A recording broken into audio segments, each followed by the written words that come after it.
Bem de manhã, embora o céu sereno parece um dia calmo anunciar, vigia e ora o coração pequeno, um temporal pode abrigar. É de manhã, bem de manhã, e sem cessar, vigia sim e orar. Do dia ao fim, após os seus milagres, relembra as bênçãos do celeste amor e conta a Deus prazeres e pesares, deixando em suas mãos a dor. É de manhã, bem de manhã, e sem cessar, vigia sim e orar, e sem cessar vigia cada instante, que o imprevisto pode aqui chegar. Só com Jesus em comunhão constante é que se pode ao céu chegar. É de manhã, bem de manhã, e sem cessar, vigia sim e orar. É de manhã, bem de manhã, e sem cessar, vigia sim e orar.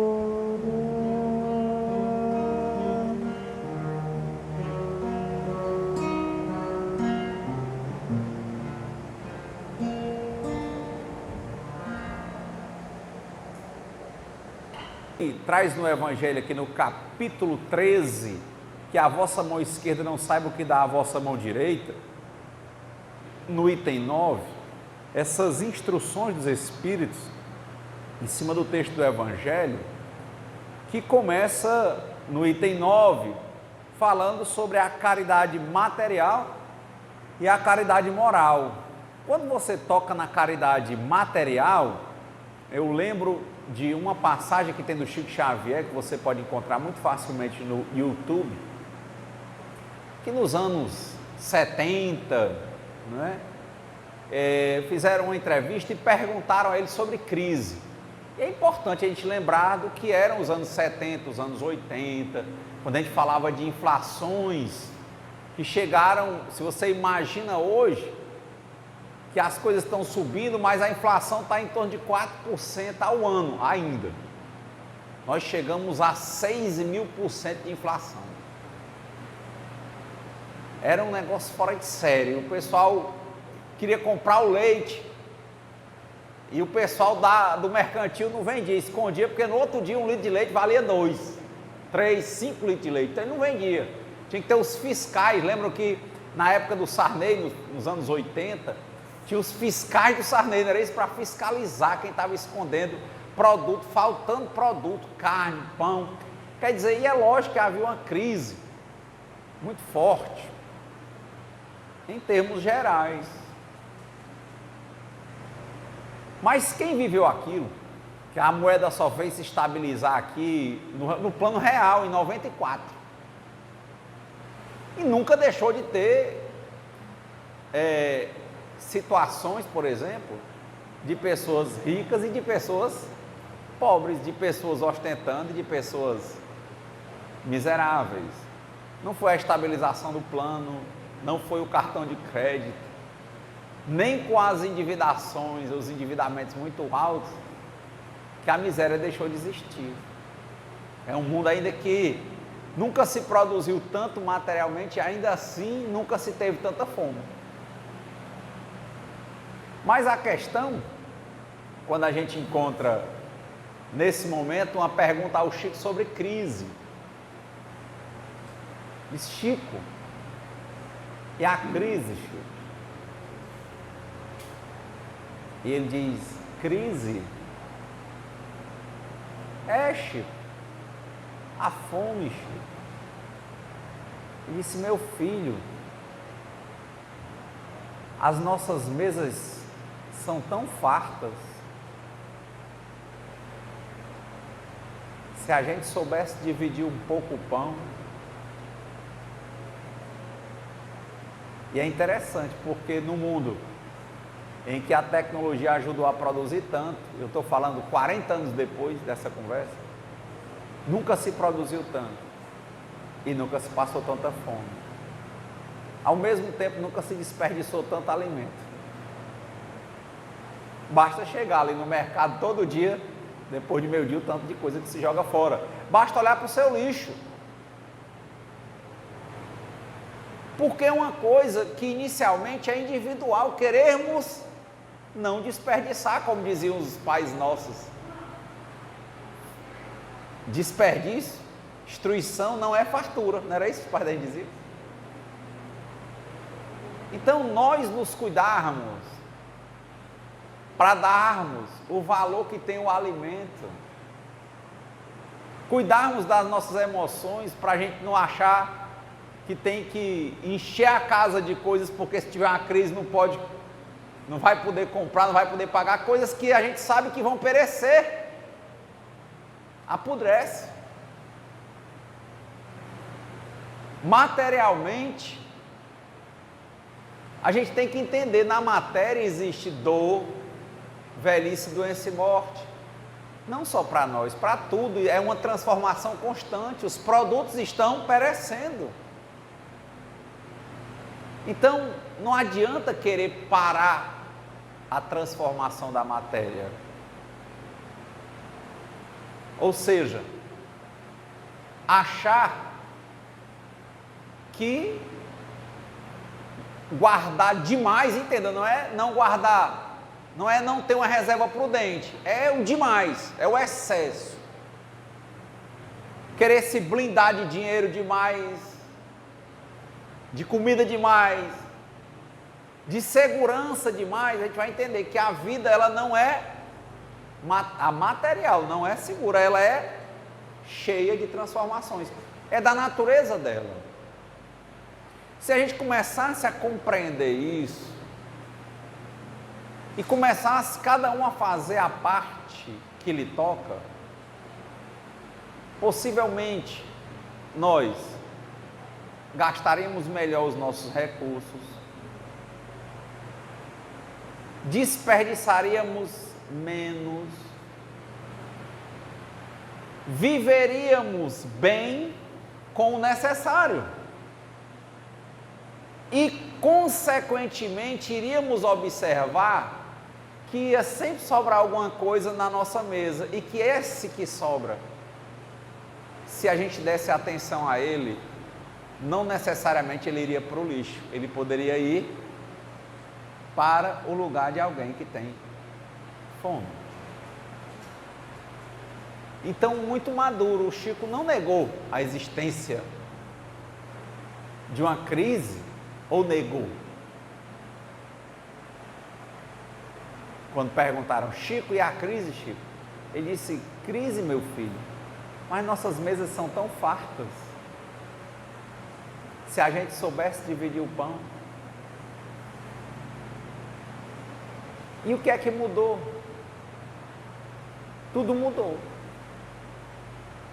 A nível de dinheiro, nosso rosto, nossa casa, nosso trabalho. Mas a situação do desperdício, ela não mudou em nada.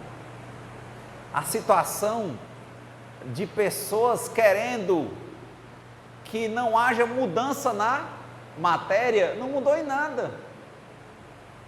A gente querer prender o passado fazer com que ele seja presente.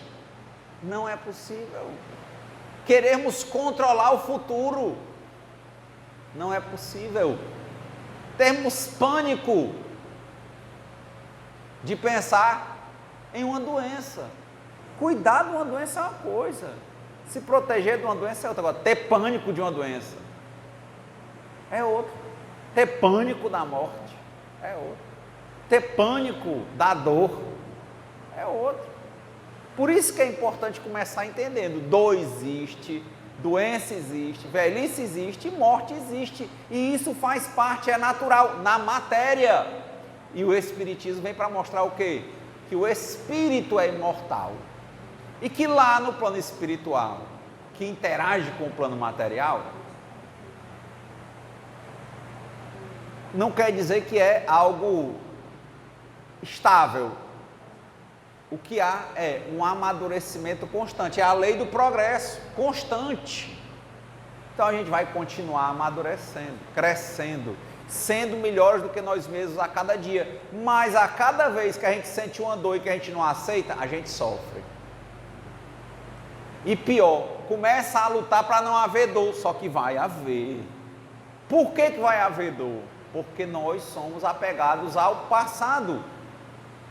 Ou seja, a gente está agora com saúde. Eu sei que um dia eu não vou ter saúde. É lógico. Porque eu vou adoecer, vou envelhecer e vou morrer. É lógico. E se eu aceitasse, mas antes de aceitar, eu compreendesse isso, provavelmente eu sentiria a dor, mas não sofreria.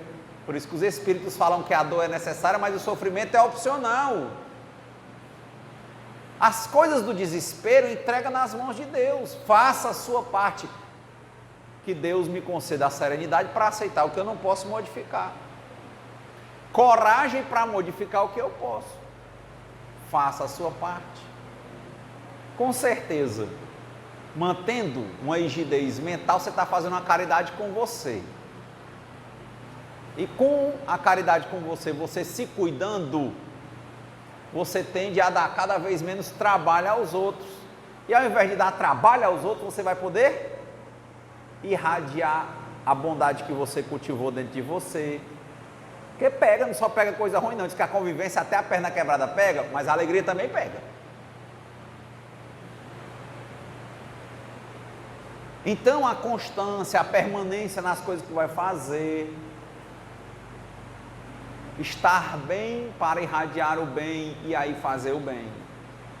Então a gente tem um compromisso muito grande. A gente tem que separar o joio do trigo, quando às vezes a gente diz que está fazendo caridade, quando na verdade a gente está fugindo das nossas obrigações para conosco. Ah, eu estou com um problema emocional, eu estou em pânico, vou correr para ajudar o pessoal lá no meio da rua. Ajeita o teu pânico, porque você está irradiando energias complicadas. Ajuda-te, que o céu te ajudará. Então essa é uma primeira caridade indispensável.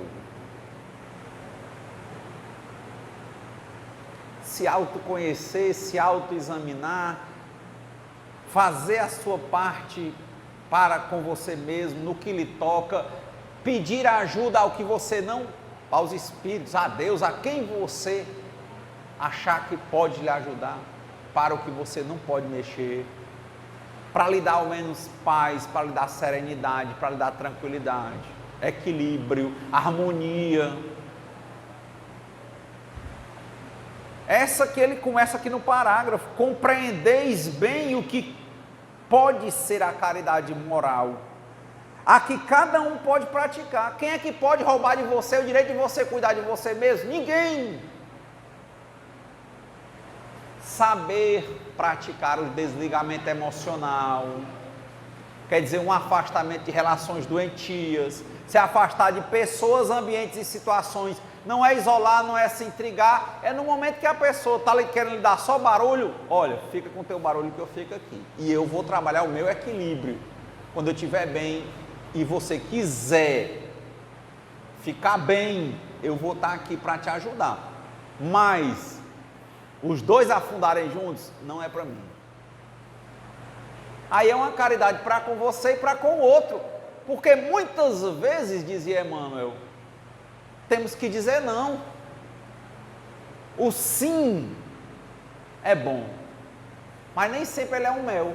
Dá um sim e a pessoa não gostou do sim que a gente deu. Não precisa ser o mel, ele precisa ser o sim necessário. E o não também é necessário, mas não precisa ser um fel, não precisa dar um não e ficar humilhando. Não.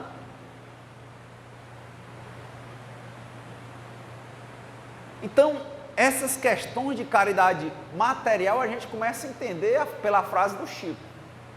Se a gente está fazendo a nossa parte.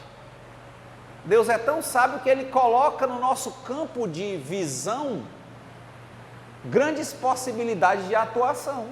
Se a gente não pode às vezes ajudar com o dinheiro, pode ajudar com uma prece. Mas é uma ajuda. E moralmente, a gente tem que se cuidar para cuidar. A palavra tem um papel, mas o exemplo tem um papel muito maior. Então, esse ponto aqui eu acho relevante para as nossas reflexões. Caridade moral e caridade material. Eu vi uma matéria, acho que nessas começo da semana, ou no início da semana passada, do Diário do Nordeste aqui, que falava que tinha aumentado, até mandar um alô aí, quem estuda muito isso é a Diana, tinha aumentado o número de casos de afastamento de pessoas por problemas de ansiedade. Lembra que a gente falou disso no começo das quarentenas, da pandemia, e a Diana disse, não, será que não vai reduzir? E saiu isso, né? Aumentou a procura pelos benefícios previdenciários relacionados à ansiedade, transtorno de ansiedade. Quer dizer, está acontecendo algum problema material, por exemplo, alguém tem um comércio, teve uma baixa, é uma dor. O que os espíritos dizem? A dor é necessária. Aí a pessoa começa a sofrer, por quê? Começa a ter ansiedade. E agora? E amanhã? E eu vou morrer? E aí, pronto, aí se estabelece o pânico. Falou da doença, pronto, tem gente que já fica logo, ai meu coração, aí vou para uma tomografia, e o pior, vai para se expor dentro do hospital ao vírus, porque não se olhou. Falta caridade para com ela, e faltando para com ela, ela incomoda toda a família. Caridade para com os outros. E ocupa uma máquina que alguém que podia chegar realmente precisando, poderia usar, não é verdade? Mas não, ela está lá. Por isso que dizem, né? Prova de amor maior não há do que crescer, amadurecer. Grande é o filho que procura não dar trabalho ao pai, que é um amparo ao pai e à mãe. Agora o filho com 100 anos ainda é trabalho para o pai e para a mãe? Filho de Deus, que tem vários outros filhos precisando de uma urgência, e a coisa ocupada com coisas que não são urgentes. Por quê? Por falta de controle. Quando começaram a falar que determinado medicamento no ano passado, dentro dessas várias contradições que estão surgindo aí, se via, né, para combater a doença, milhares de pessoas correram às farmácias que tinham dinheiro e compraram medicamento sem precisar. Foi não? E o que aconteceu com o medicamento? O preço subiu e o medicamento acabou. Lembram disso ano passado? Quem precisou do medicamento não tinha. E as pessoas compraram para não usar. Porque meses depois é que teve gente que começou a dar teorias que tinha que ficar usando. Que eu não concordo, mas cada um faz o que quer. Usando sem estar doente. Mas enfim, compraram e faltou. Quem lembra dessas histórias? Não foi assim? Aí a pessoa que estava precisando não tinha. Porque quem tinha dinheiro, que queria controlar o futuro, correu e comprou e guardou. Eu conheço vários casos, bem perto, em que eu vi o medicamento, está lá, guardado. Não sei se precisar.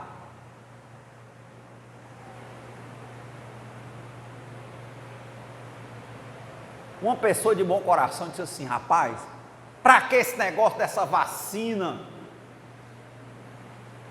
sendo pelo serviço público, por que ele não abre para quem tem dinheiro comprar?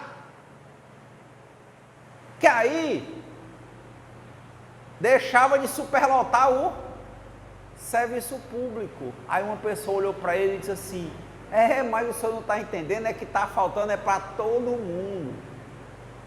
E se abrir para comprar para quem tem dinheiro, o que vai acontecer? Não vai ter para o serviço público. Quem disse logo, não, eu comprava a minha, o fulano comprava a dele, era. Mas os idosos, os mais fracos, os doentes, o pessoal dos hospitais, que não tivesse dinheiro, não ia ter.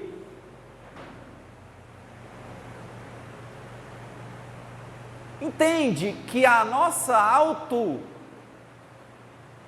reflexão, às vezes ela está equivocada. A gente fica antecipando dor, criando dor, gerando ansiedade, querendo controlar o futuro, e ao invés de dizer que está querendo fazer o bem para todo mundo, na verdade a gente vai querer fazer o bem para nós e prejudicar os outros. Ou isso não está acontecendo o que eu estou dizendo? Se está faltando, tem 3 países produzindo uma vacina, estão distribuindo nas redes públicas, está faltando produção, mesmo tendo dinheiro, não tem, não é isso? Se tivesse aberto primeiro para vender para quem tinha dinheiro, tinha com facilidade hoje? Ainda não tem. Ou vocês acham que essas pessoas iam primeiro comprar, dar para os grupos dos hospitais, os mais idosos, os mais doentes, e depois iam tomar? Vocês acham que iam fazer isso?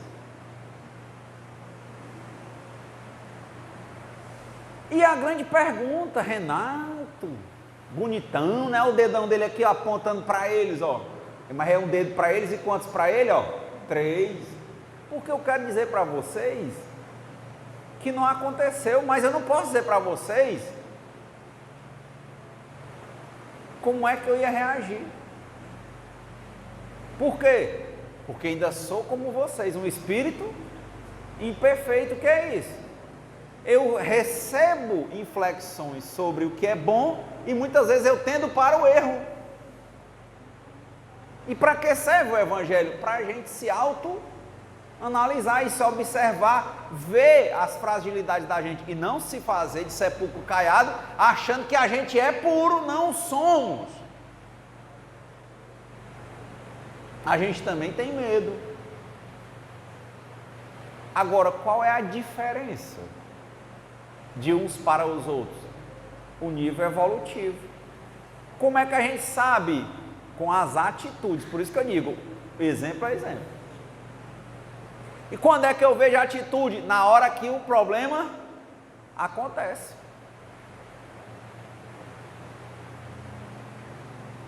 E para que serve o Evangelho? Para lhe dar a boa inspiração, para você ter uma possibilidade de sair dentro das várias outras, que vai ser melhor para você e para todo mundo ao seu redor. Então o Evangelho lhe traz essa provocação interna nossa, para que a gente, ao invés de negar quem a gente é, ficar se comparando, olha, o rico, o pobre, fulano fez isso, não, olhar que a gente tem potencial para fazer coisas certas e potencial para fazer coisas erradas, e a nossa probabilidade de fazer a coisa errada é maior às vezes do que a coisa certa. E quando a gente percebe isso, a gente está primeiro vencendo uma coisa, a ilusão. E a pior ilusão é aquela que a pessoa se ilude. Então a gente reconhece que é imperfeito, reconhece que é frágil, mas ao mesmo tempo a gente toma uma postura de querer ser melhor do que a gente mesmo, sem querer ser melhor do que ninguém. Então, qual é o nosso papel hoje? Olhar para dentro de nós, se conhecer, ver que tem esses erros, que tem essas sementes difíceis dentro de si, não negar que elas existem. Para quê? Para quando vier a situação, a gente saber trabalhar com elas. E aí sim a gente pode ter uma chance de tomar a melhor decisão. Mas achar que não passa por isso é difícil. Dizer para si próprio que não tem esses problemas. Por isso que eu acho interessante quando o Gido Krishnamurti diz para qualquer um, não precisa, se você não gosta de ler ou não ler, você tem uma coisa para ler de verdade, é o que? É o livro da vida. Qual é esse livro? É a sua vida, você se observar, se conhecer, para você realmente poder passar pelas transformações da melhor maneira possível, para você começar a deixar de agir. Olha como essa frase é impactante. Pelo bem. Como, Renato? Então vou agir pelo mal? Não, nem pelo mal. Fazer o que é para você fazer e pronto. Nem é porque é bom e nem é porque é mal, é porque era para você fazer. Por quê? Porque muitas vezes, quando dentro da gente faz uma coisa porque a gente acha que é porque é bom, é porque a gente às vezes está fazendo o quê? Negociando com Deus, querendo comprar um terreno no céu. Existe ou não isso? É. Ou porque a mão esquerda quer mostrar o que está fazendo para a mão direita. Isso não acontece? E lógico, se eu estou fazendo algo sempre para ganhar algo em troca, eu não estou fazendo bem porque é bom. Eu estou fazendo bem porque eu quero mostrar que eu sou bom. Ou para alguém, ou para Deus, ou para mim mesmo. E se eu tivesse maturidade, talvez eu olhasse, quando eu visse alguém caindo, eu simplesmente ajudasse. Opa, normal. Não, porque não tem porquê, caiu e eu ajudei. É porque era bom, era porque ela, não, porque ele estava precisando. Pode ver, as grandes bondades do mundo, as pessoas não se tocam o que fizeram. Qualquer coisa que você acha assim maravilhosa, a pessoa nem entende. Pensar que uma coisa interessante, uma música, tem uma música do Almir Sater, que é muito conhecida, que é Tocando em Frente, que ele diz assim, impressionante, todo mundo onde eu vou, o pessoal pede que eu cante essa música, é assim, ando mesmo devagar, porque já tive pressa, lembra? E levo esse sorriso, porque já chorei demais. Quem conhece? Hoje me sinto mais forte. Um dia ele estava no programa daquela Ineusita, e ela perguntou para ele, canta essa música. Aí ele falaram, ele disse, engraçado, qual foi a música que você ganhou mais dinheiro? Ele disse, Xalando. E qual é a música que todo mundo sempre pede? Tá, Tocando em Frente. Então, Almir, me conta aí, ela disse, como foi para criar uma música dessa, rapaz, né? Que todo mundo, sabe, se sente tocado, conhecer as manhas e as manhãs, o sabor das massas e das maçãs, né? É preciso amor para saber pulsar. Aí ele disse, você acredita que não tem explicação? Eu fui almoçar na casa do Renato Teixeira, que é meu amigo, e o filho dele estava aprendendo a tocar violão. E o Renato pegou o violão, eu peguei o violão, e aí, vamos tocar alguma coisa aqui. A mulher dele já chamando, bora, o almoço já está na mesa. Aí a gente começou, rapidinho, saiu a música. Você acredita que da hora que ela começou a chamar a gente para a mesa, que o almoço estava na mesa, para a hora que a gente sentou, a gente fez a música? Poxa, mas ela toca tanta gente, eu queria que ela fosse daqui, da acolá. Não foi assim. Assim ela veio. E a gente nem acreditou direito nela. O Renato fez a música, eu fiz a letra. Rapidinho assim, ó. Como repente, brincando. Aí, eu não acreditava. Aí eu guardei. E aí eu gravei uma fita que depois eu estava pensando em fazer um disco. Fui gravando músicas. E um dia a Maria Bethânia me liga. Eu não conhecia a Bethânia assim, pessoalmente. Eu era um desconhecido, isso o Almissá está dizendo. A Bethânia me liga.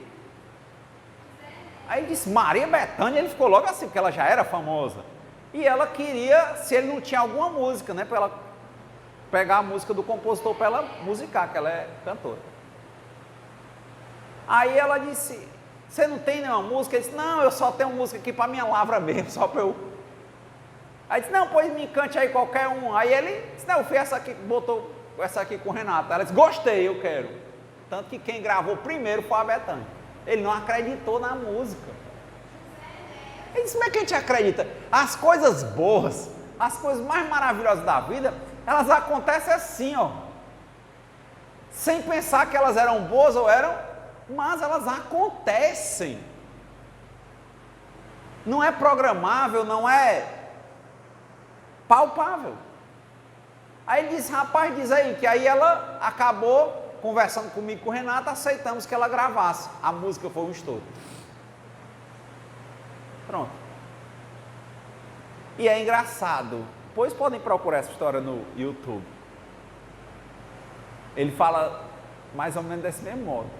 Como é que pode, né? Quanta gente se sente tocada emocionalmente com essa música tocando em frente e querem que eu conte como se fosse uma coisa, sabe? Tivesse uma novela toda, e isso foi tão simples. Foi assim, uma coisa feita entre o horário da mulher chamar para ir para a mesa e a gente sentar na mesa. E tá aí, inspira e toca o coração das pessoas. Eu rio porque toda vez que eu vou para algum canto as pessoas me pedem, não tem como as pessoas não pedirem para eu tocar essa música chamada Tocando em Frente. Por isso que eu digo, fazer o bem, gente, o melhor bem que a gente faz é quando a gente não pensa que está fazendo o bem, a gente faz. É assim, ó, pá, meu Deus, você salvou minha vida. Não, ai, foi, ó. Uma caridade normal, ó, quando a gente não pensa nem que é boa, nem quer mais, a gente faz o papel da gente. Quer ver outro caso interessante? Na época do nazismo na Alemanha, eles começaram a mandar os judeus da Alemanha e dos países dominados, né? Morreram no Holocausto 2 milhões de judeus, em torno disso. Fora os maus tratos. Tinha um brasileiro que era um diplomata, que estava na Alemanha, em Hamburgo. E lá a ordem do governo era não dar autorização para o pessoal ir para outros países, que eles queriam prender e matar. Eles queriam dizimar, era um genocídio dos judeus. Como eles quiseram dizimar os ciganos, homoafetivos, os negros, tudo isso aconteceu lá, na Segunda Guerra Mundial. Aí tinha um brasileiro em Hamburgo como diplomata, embaixador, tal. E ele que carimbava se a pessoa quisesse vir para o Brasil. Qual era a ordem do chanceler da Alemanha? Não autorize ninguém para lá, entende? Só for brasileiro. Nenhum passe. Se for judeu, terminantemente proibido. Ou brasileiro, ou alemão, mas judeu não pode. As pessoas chegavam lá, o diplomata talvez não tenha nem percebido, sabe? Mas não é que o diplomata, que é muito conhecido hoje, não por ser diplomata, mas por ser escritor, chamado João Guimarães Rosa. Ele não se apaixonou por uma pessoa, que era uma senhora que era separada, que era brasileira e trabalhava em Hamburgo. E ela era a mulher que ficava responsável por carimbar as autorizações e ele só assinava. Sabiam disso? que foi depois a esposa do João Guimarães Rosa. Depois olhem também. A pessoa chegava lá, desesperada, a família, imaginando o que ia acontecer nos campos de concentração, e chegava lá no consulado brasileiro para pedir visto para fugir, né? A ordem era: judeu, nega. Ela fazia o quê? Fazia vista grossa e carimbava. Ela salvou milhares de famílias. Quem sabia disso? Só podia assim, não, carimbava, e o Guimarães Rosa, ó, assinava, e eles fugiram para cá. A maioria dos judeus que fugiu para o Brasil agradece a ela. Hoje é a brasileira que tem placa de ouro lá em Israel. Depois, quem quiser pesquisar, pesquise. O Anjo de Hamburgo, uma brasileira que era casada com o embaixador, e eles dois davam o visto para as pessoas virem embora. Quantas pessoas eles salvaram do Holocausto e da morte? Não sabia nem o nome. Chegava lá, fulana judeu, ao invés dela fazer o sim, ela dava que não entendia, e carimbava, e ele assinava, e eles foram salvos. Quem sabia disso? Pesquisem, bote lá amanhã, chegar em casa hoje, bote assim, o Anjo de Hamburgo, você vai ver. É o título dado pelo pessoal que fugiu de Hamburgo para o Brasil, para outras localidades, principalmente para o Brasil, pela autorização do embaixador, porque ela passava os documentos para ele, só para ele assinar, e ele só foi judeu, era para não autorizar. Ela fazia o quê? Para ela era só um carimbo, mas para eles era a vida. Salvou. O Anjo de Hamburgo. Para ela valia muita coisa isso aí? Não. Era só um carimbo, não era? Carimbava, mandava para o embaixador, que era o companheiro dela, e ele assinava.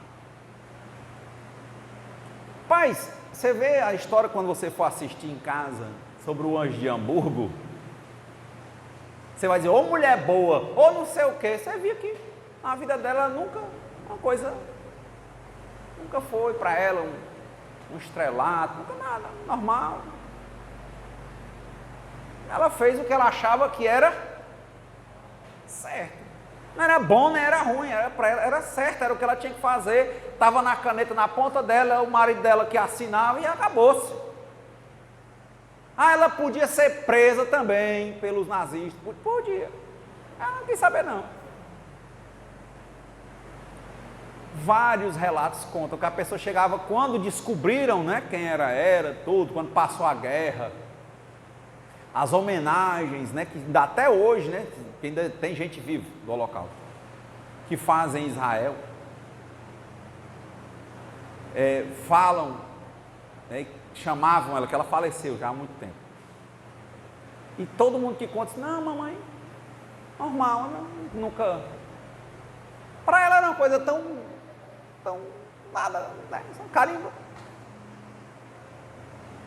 Pronto. Nunca, não tem um depoimento, tem nada assim dela, não.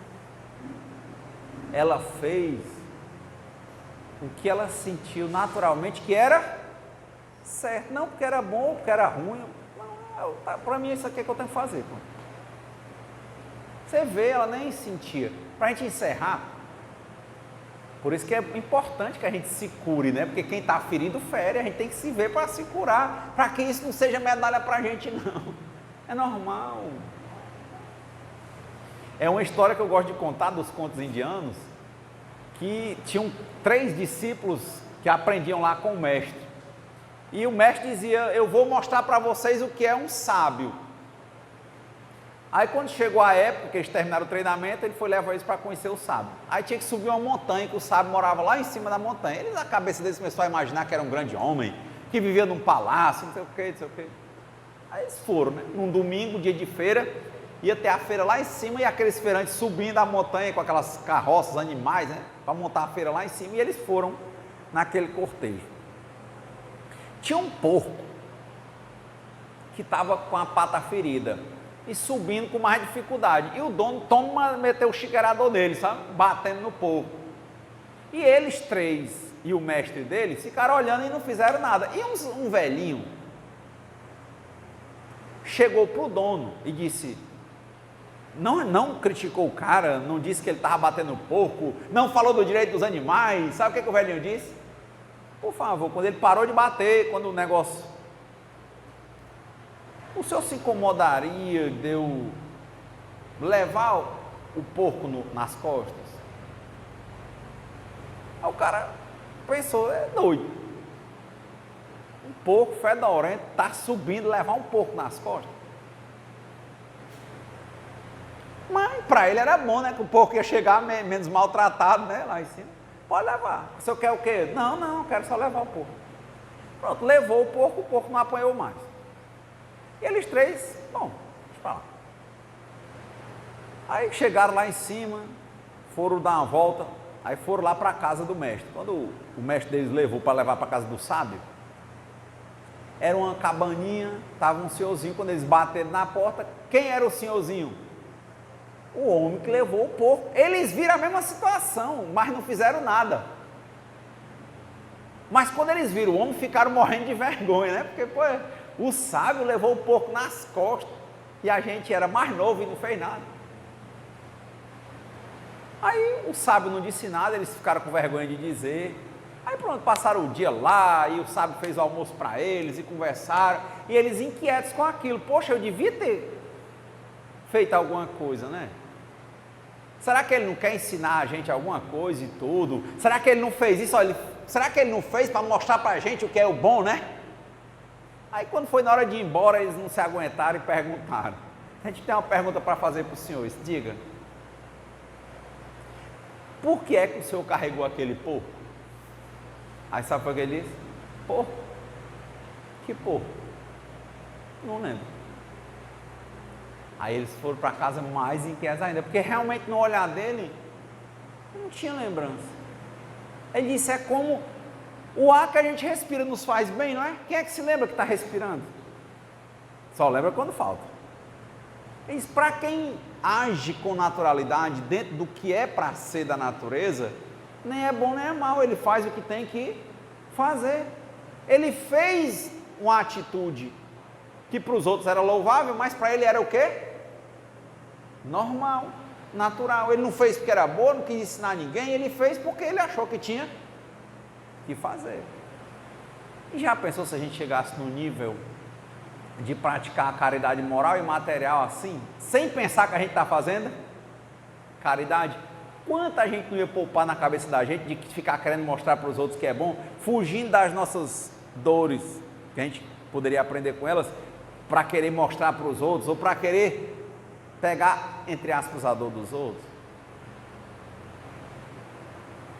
Talvez fosse muito salutar. Quem está ferido, fere. Então, olhe para a sua ferida e cuide dela. Esteja bem, que naturalmente o bem vai ser irradiado de você. Mas isso impacta muita gente. Por quê? Porque tem muita atitude para a gente cumprir que não tem nenhuma fuga, não dá para beber, para usar nenhum tipo de fuga. A gente tem que fazer. E aí? Se a gente tem dificuldade, como a gente falou, até na parte de alimentação, a gente sabe que faz mal, mas dizer o bom, mas não deixa isso aqui. Tu imagina outras coisas. Então, caridade material e caridade moral, né? Que a gente pense no que diz o Evangelho, mas que a gente comece cada vez mais a se conhecer, se amar para amar, se curar as feridas para não ferir mais, para que a gente possa fazer a caridade não porque ela é boa e não fazer não porque ela é má, sem a noção de que é boa ou má, fazer porque fazer a nossa parte. Se está sobrando da nossa mesa, partilhar.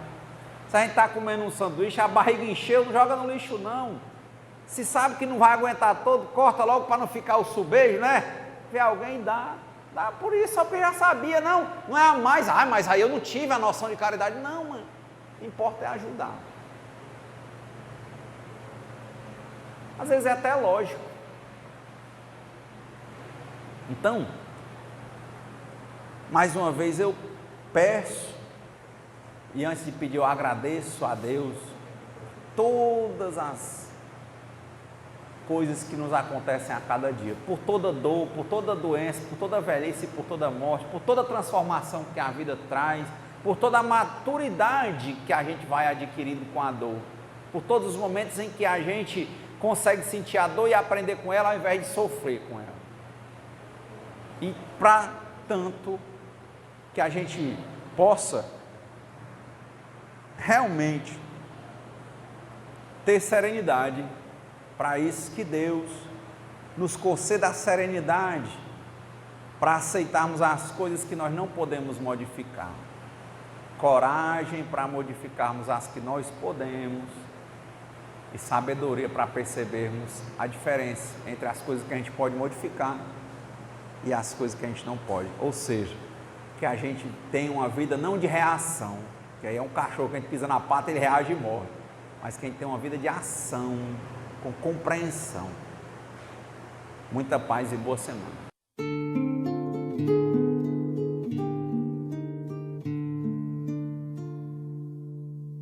Senhor, fazei-me instrumento de vossa paz.